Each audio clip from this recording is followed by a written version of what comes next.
Ölkəmizdə müharibə veteranlarının əmək haqqına vergi güzəşti var. Bir çoxlarının xəbərsiz olduğu bu güzəştdən necə və hansı iş yerlərində yararlanmaq mümkündür?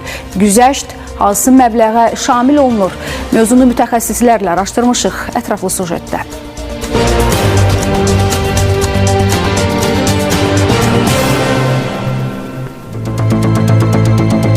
Vergi məcəlləsinə əsasən müharibə veteranlarının əmək haqqına əlavə vergi güzəşti var.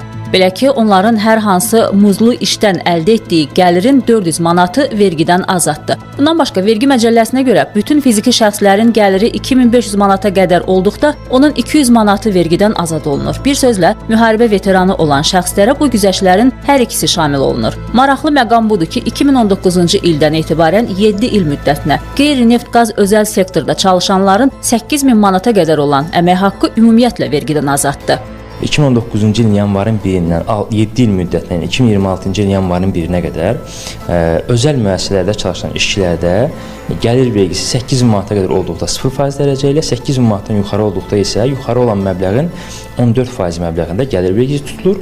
Dövlət müəssisələrində çalışan işçilərdə isə 2500 manata qədər olduqda 14%, 2500 manatdan yuxarı olduqda isə 350 manat, yəni 2500 manatın 14%, üstə gəlir yuxarı olan məbləğin 25% məbləğində gəlir vergisi tutulur. Yəni indiki halda müharibə veteranları yalnız dövlət işində çalışırsa, onlar üçün nəzərdə tutulan bu güzəştləri hiss edir. Şəxsin tutaq ki, gəliri 1000 manatdır, dövlət müəssisəsində çalışırsa, bu halda onun vergi tutulan gəliri olacaq 400 manat, 600 manat ona güzəşt olunacaq. Əgər şəxs özəl müəssisədə çalışırsa, onun deməli vergi tutulan gəlirinin mahiyyəti olmayacaq, 8000 manata qədər məbləğ vergidən azad olduğu üçün nəticə etibarilə mahiyyətə təsir göstərməyəcək. Bəzən isə elə olur ki, şəxs müharibə veteranı adını təsdiqləyən sənədi iş yerinə sonradan təqdim edir. Bu zaman məsələ necə tənzimlənir? Gəlir vergisi üzrə azad olma şəxsin əmək müqaviləsinin qüvvəyə mindiyi tarixdən 2022-ci ilin yanvarın 1-dən sonra hər hansısa bir tarixdə əmək müqaviləsi qüvvəyə minərsə o gündən hesablanır.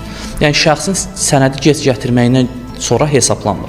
Və şəxs isə bizim Nazirlər Kabinetimizin 4 yanvar 2001-ci ilin 4 nömrə qərarında əsasən göstərmiş sənədlər toplusunu işlədiyi yerə gətirər zaman həmən sənədlərin yəni verilmə tarixindən yox, işçinin 2022-ci ilin yanvarın 1-dən sonra götürüldüyü tarixdən hesablanır. Tutaq ki, vətəndaş ötən il yanvarın 1-dən hər hansı dövlət müəssisəsində işə başlayıb, amma veteranlıq sənədini mayda təqdim edib. Bu halda onun ödədiyi vergilər geri qaytarılırmı? Və şəxsən may ayında gətirir sənəd təqdim edir ki, mən vətən müharibəsi iştirakçısıyam və mənə azad olma 2022-ci ilin yanvarın 1-dən tətbiq olunur, lakin mən isə 2023-cü yanvarın 1-dən işləmişəm.